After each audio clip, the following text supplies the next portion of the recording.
For our wedding anniversary, I cooked a romantic dinner and waited for my husband. But instead, at 10 p.m., I received a text message from an unfamiliar number with just one phrase that made my eyes go dark. 5 years. A whole 5 years. It was hard to wrap my head around. The wicks of 2 thin candles were crackling on the table. Their warm light played on the crystal glasses. His favorite roast beef was languishing in the oven, and a salad with shrimp and avocado was waiting for its turn in the refrigerator. I was wearing the same emerald silk dress that he first saw me in at the corporate party. I was wearing the earrings he gave me for our last anniversary. Everything was perfect, symbolic, except for one thing. He wasn't there. 8 p.m., 9 a.m., 0 where the traffic jams are. Linus, I'm swamped at work, I'll break away now. His standard excuses were spinning in my head, but he didn't even call. My messages hung unread. I poured myself some wine and took a sip. Anxiety twisted my stomach into a tight knot. Maybe something had happened. An accident. I frantically checked my news feeds. Nothing. At 10:02 a notification popped up on my phone screen, unknown number. I opened the message with hope, thinking that he was writing from someone else's phone because mine was dead. But there was only one line: your husband is not coming. He is currently paying bills, his and yours. Quote. I reread it once, twice, 3 times. The letters splashed, merging into meaningless gibberish. What? What does this mean? Someone's stupid joke. My fingers dialed Dima's number on their own. Long, painful beeps. Again and again, on the 5th try, the answering machine turned on. His cheerful, familiar voice. Hello. Leave a message, I will definitely call back. Dima, pick up the phone. My voice broke into a whisper. I had received some strange message. What's going on? Dima, please. Silence. Only a mechanical voice announced that the recording was over. I looked at the message again. Paying the bills. What bills? We had no debts. We paid off the mortgage a year ago, saved up for a car. His IT company was thriving. What kind of nonsense is this? My hands started shaking. I jumped up and walked around the room. The candles were melting, spilling wax on the tablecloth. The perfect dinner was turning into a set for a horror movie. Maybe this mistake was just the wrong number. But then how would they know that I was waiting for my husband? I dialed it again and again, and the answering machine, my chest went cold. This is not a mistake and not a joke. Quote. I looked at my phone, at the list of contacts. Who should I call? The police? What would I tell them? My husband didn't come home, and I received a strange SM. They'll laugh at me. And then I saw the contact. Brother Kirill, my older brother, a former detective. He always said, if something happens that you can't explain, call me. Me first, quote. I pressed call. The beeps seemed like an eternity. Yes, Len, something happened.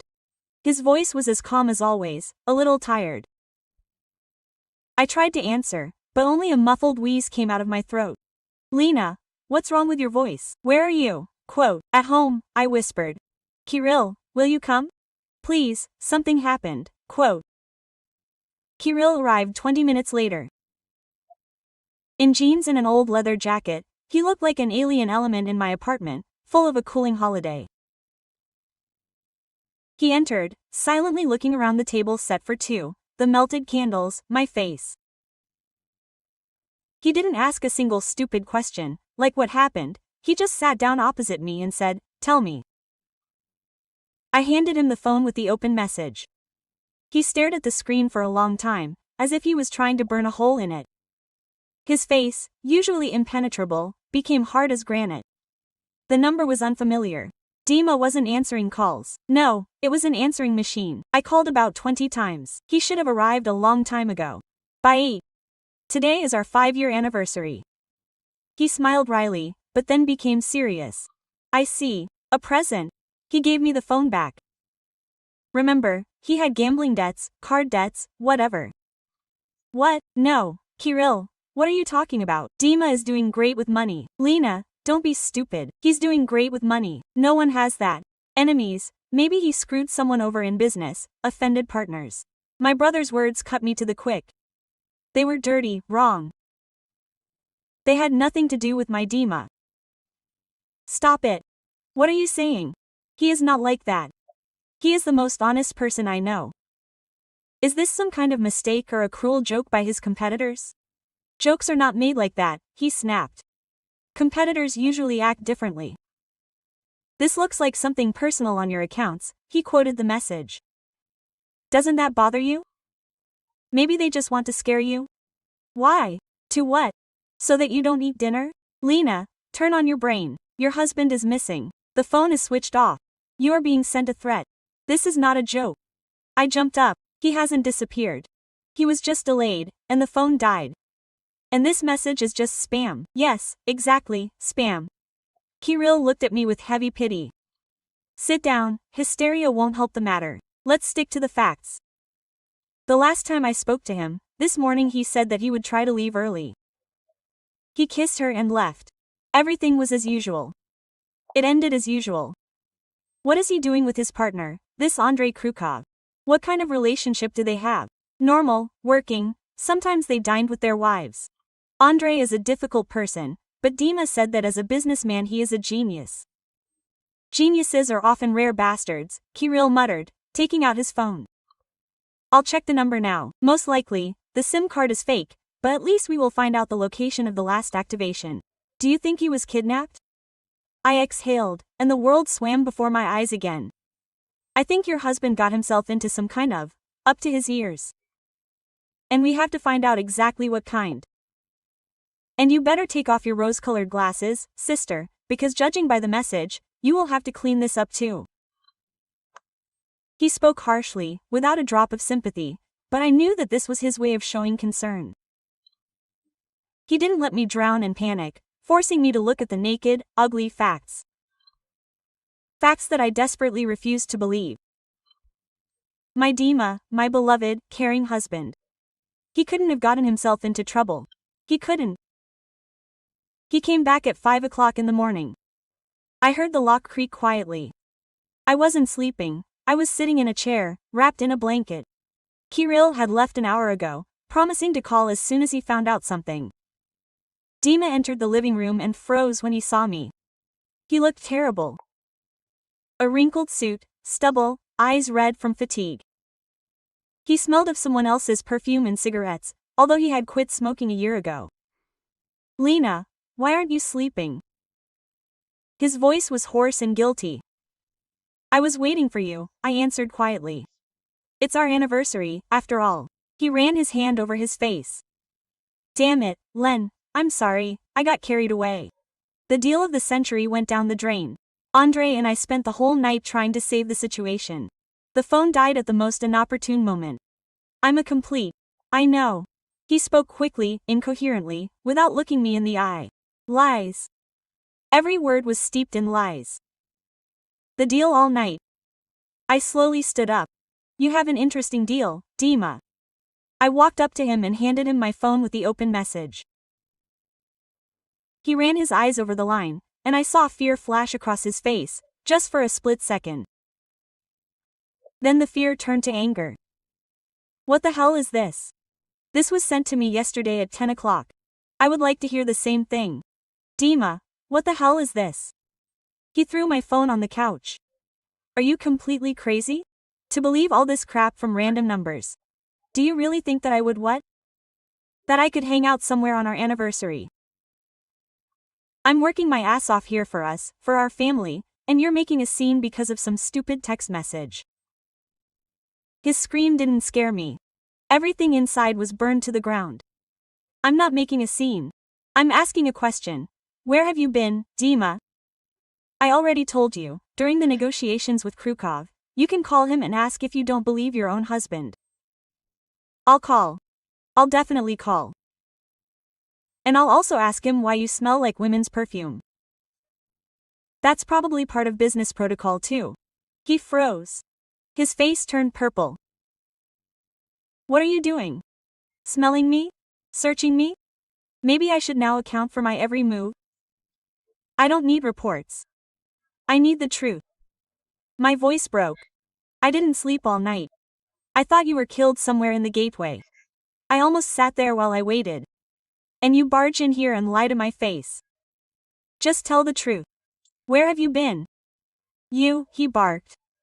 I'm not going to make excuses to you. I'm tired. I want to sleep, and you and your jealousy can go to hell. He turned around and went to the bedroom. A second later, there was a crash. I followed him in. He grabbed a pillow and blanket from the bed. I'll sleep on the couch. I don't want to lie next to someone who doesn't trust me.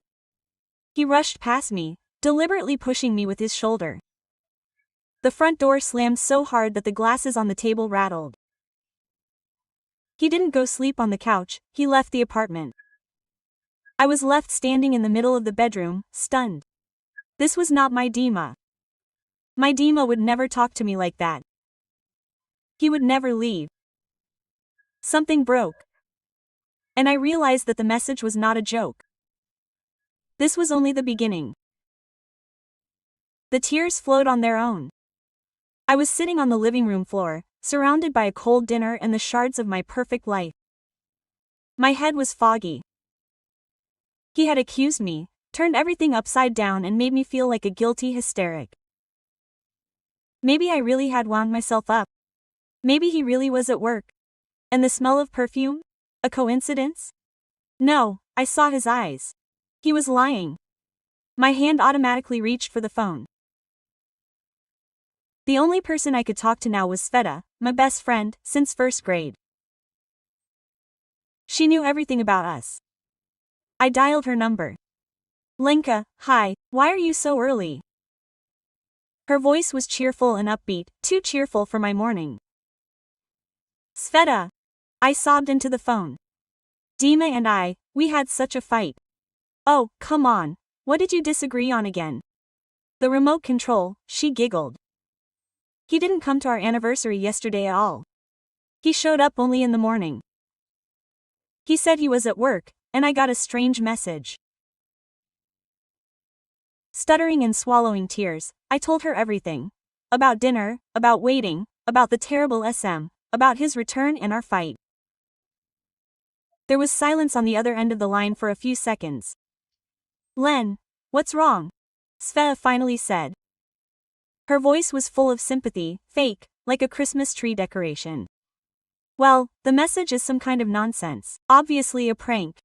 And, Dima, you know how hot-tempered you are. Business is nerves. Surely something really did go wrong there. That's why he got mad. Well, he was lying, Sveta. I saw it. And the smell. Oh, Len, stop it, the smell. Maybe he was riding in the elevator with some secretary. You're winding yourself up. Men don't like it when they are not trusted. You know that. He'll cool down now and come running with apologies and flowers. You'll see, her words were supposed to calm me down, but for some reason they only caused dull irritation. She spoke in generalities, like psychologists from cheap magazines. You're winding me up, he'll cool down, men don't love you. Do you think I shouldn't have shown him this message? Well, maybe I shouldn't have. I should have calmed down first, talked to him kindly, and then you went on the attack. He came home from work, tired, and then you interrogated him. Of course, he lost his temper. Give him time. Don't call, don't write, let him make the first move himself. I was silent. Her logic was impeccable and so alien. Okay, thank you, Sveta. You're welcome, my friend. That's what friends are for. Go on, take some valerian and go to bed. Everything will be fine, you'll see. She giggled again. Okay, I have to run, kisses. The call ended. I remained sitting in silence. It didn't make me feel any better. On the contrary, my soul felt even worse, as if I had just been dumped in something sticky and unpleasant. Her support was empty. She didn't ask a single clarifying question, didn't offer to come over, she simply got off with a set of platitudes. I have a perfect match up there. This phrase suddenly made me feel sick.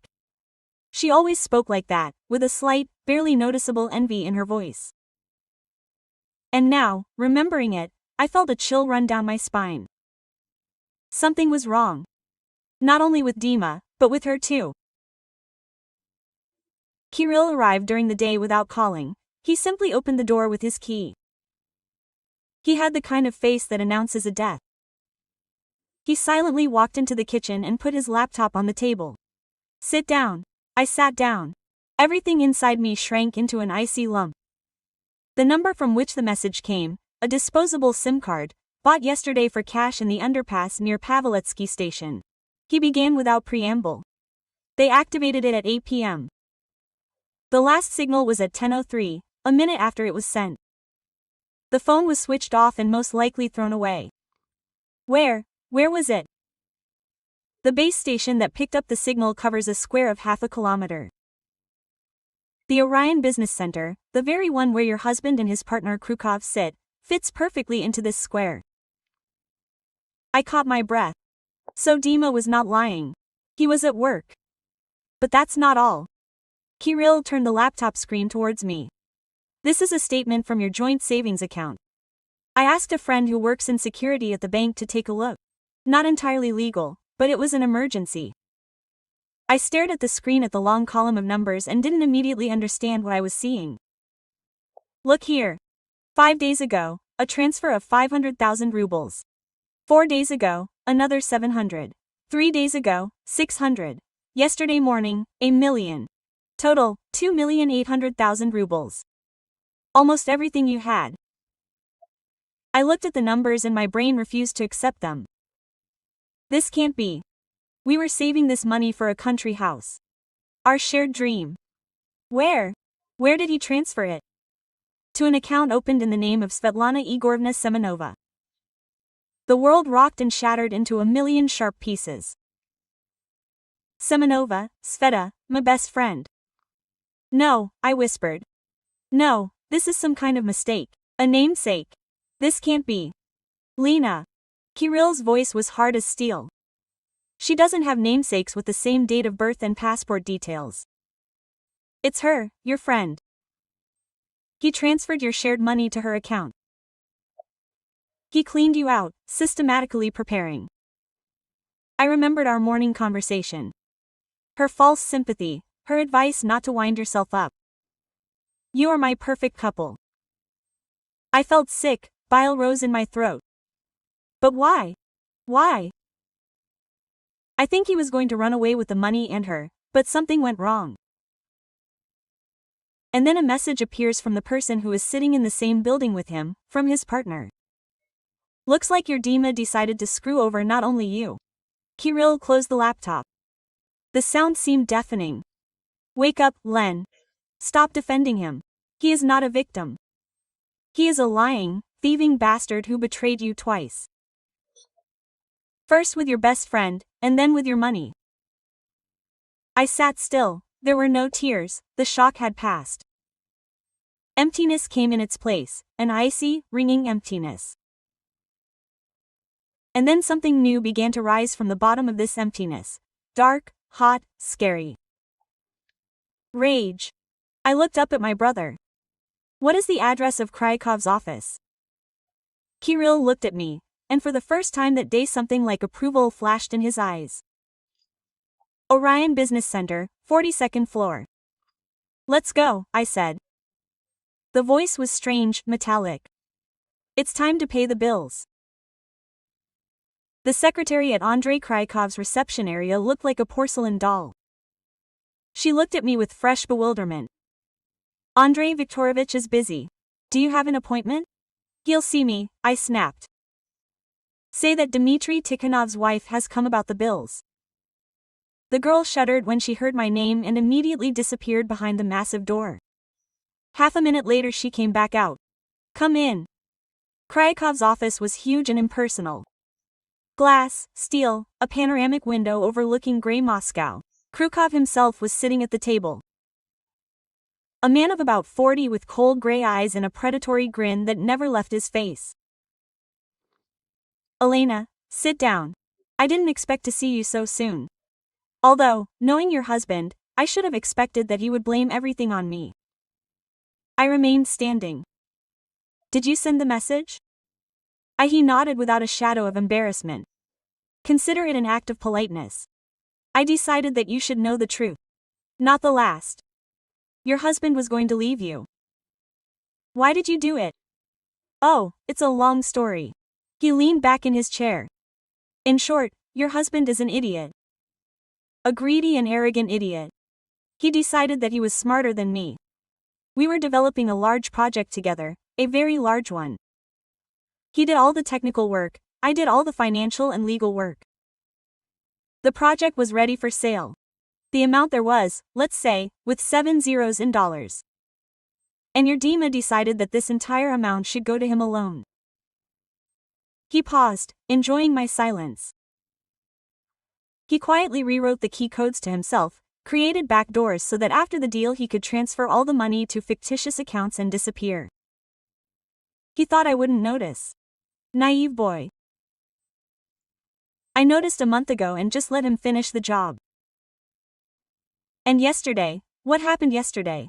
Yesterday there was a presentation of the project by the buyer. An hour before it, I called him here and showed him printouts of his correspondence, logs of his actions, account numbers. Everything. I showed him that I knew he was a thief. Do you know what he did? He started threatening to bring everything down if I didn't give him 90%. I had to explain to him on my fingers that threatening me was a bad idea. And what did you do? I did nothing special, I just took everything from him. The project is now completely mine legally.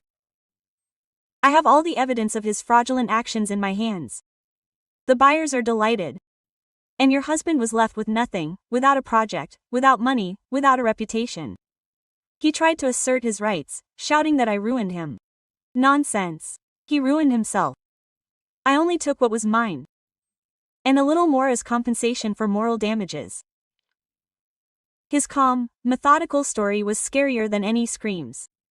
What does this have to do with me? Why did you have to write to me? Krukov looked at me point blank. His grin widened. And you are the icing on the cake? Do you understand? He kept talking about family. I'm doing this for the family. I have to provide for my wife. This hypocritical nonsense was driving me crazy. And I decided that it would be fair if he was left not only without money, but also without his precious family, so that he would understand that when you screw people like me, you lose absolutely everything. I was silent, digesting what I had heard. Everything fell into place. An ugly, disgusting picture, by the way, Krukov said casually, getting up. He was also planning to grab the money from your joint account for the first time, so to speak. He didn't transfer the assets to himself, that would have been too stupid, but to your friend Makarova, oh, forgive me, Semenova, Svetlana. Call her, ask if she liked the gift Dima and I gave her for your anniversary. He finished me off. A control shot to the head. I left Kryakov's office on weak legs. Kirill was waiting for me in the hallway. He didn't ask anything, he just looked at my face and understood everything. Let's go home. No, wait in the car. I need to make one call. I sat down on a bench in the empty hall. My hands were shaking so much that I could hardly find her name in the list of contacts. Svetik, the heart next to the name almost made me throw up. I pressed call. The beeps were long and drawn out. I already thought that she wouldn't answer. Len, hi. Her voice was as cheerful as in the morning. Well, have you made peace with your fugitive? The blood drained from my face. An arctic cold reigned inside. Hello, Svet. No, not yet. I was thinking, you still didn't tell me yesterday where you were in the evening. There was a pause on the other end of the line. I was at home, watching a movie. Why? Just curious. Watching alone. Len, what kind of interrogation is this? Nervous notes appeared in her voice. Alone, of course, she was tired, she didn't go anywhere. That's strange, I drawled in an icy, completely alien voice. And a birdie told me that yesterday you had a really fun time in company, making plans for the future, for a very rich future. Silence. I heard only her ragged, heavy breathing. I don't understand what you're talking about. Enough, Sveta, stop lying. I know everything. What, everything? Len, you're scaring me. I know about you, about Dima, about your meetings at your rented apartment while I was choosing wallpaper for our bedroom. I know about the 3 million, well, almost 3, that my husband transferred to your account from our joint account. I know about the apartment in the new complex that he transferred to you last week. A gift, probably. There was a sob in the receiver. Lena, it's not what you think. He made me. I laughed a quiet, creepy laugh. He made me. Seriously? He put a gun to your head and made you sleep with him. Made you take my money into your account. You are so pathetic, Sveta. He promised to divorce. He said that he does not love you, that you live together out of habit. Her voice broke to her temple. He said that I was the love of his life. And you were always so correct, so perfect. You had everything. A husband, a house, a job, and what did I have? I also wanted happiness. Happiness? I spat out this word like poison. You stole my money, my husband, my friendship and call it happiness. You are just a cheap, envious thief. Just tell me one thing. For what? For what, Sveta? We were like sisters. In response, only sobs, incoherent babble, pathetic excuses and accusations against me that it was my own fault that I did not pay enough attention to him, that I was too carried away by my career. I listened to her silently, and with each word I felt how the last threads connecting me with my past life were burning to the ground. No pain, no offense, only disgust. When her hysteria reached its peak, I calmly said, "Goodbye, Sveta." And I hung up. And then I opened my contacts, found her number and pressed block forever. 3 weeks passed, and the tricky resistance to the thrill of her calm, but crushing triumph. 3 weeks passed. During this time, my life turned into a series of meetings with lawyers, notaries and investigators. I moved in with Kirill. I could not return to that apartment, in the scenery of my ruined life. Today we were sitting in the office of my lawyer Igor Borisovich. An elderly, very calm man with a piercing gaze. He laid out the documents on the table. "So, Elena Petrovna, good news for you. Of course, Mr. Krukov turned out to be very kind. In order to drown your still husband once and for all, he provided the investigation with all the materials, correspondence, conversation recordings, financial documents proving an attempt to steal assets from the company." The lawyer paused, adjusting his glasses. "Based on these materials, as well as your statement about the theft of funds from a joint account against your husband Tikhonov Dmitry Sergeyevich and citizen Semenova Svetlana Igorovna, a criminal case was opened under Part 4 of Article 159 of the Criminal Code of the Russian Federation. Fraud committed by an organized group, or on an especially large scale." "What does this mean?" I asked quietly. "This means that they will lose everything. Elena Petrovna, Semenova's accounts have been frozen. The apartment purchase with the stolen money will also be frozen to cover the damages. And your husband, given the scale of the scam with the project and the amount he tried to steal from Krukov, he will most likely receive a real term of 5 to 10 years. I nodded. No malice, no joy, just a feeling of rightness, justice. The bills that they so wanted to make me pay are now presented to them. As for the divorce, the lawyer continued. Considering all the circumstances, the process will be quick. The property acquired during the marriage will be divided in your favor, since the fact of his bad faith and embezzlement of family funds has been proven. At that moment, my phone, lying on the table, vibrated. A call, an unfamiliar number. I glanced at the screen, getting ready to hang up, and then a message came from Kirill, who was sitting next to me. It was Dima. They let me make one call from the investigator's phone. I looked at the screen, at the running digits of an unfamiliar number. He wanted to talk, ask for forgiveness, accuse, ask for help.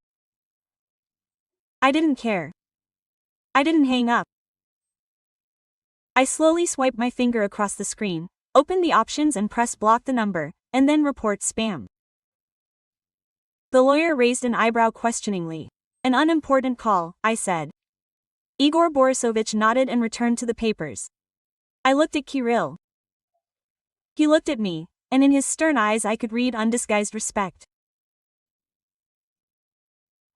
He smiled faintly with the corner of his lips, and for the first time in these terrible, endless 3 weeks I smiled back at him.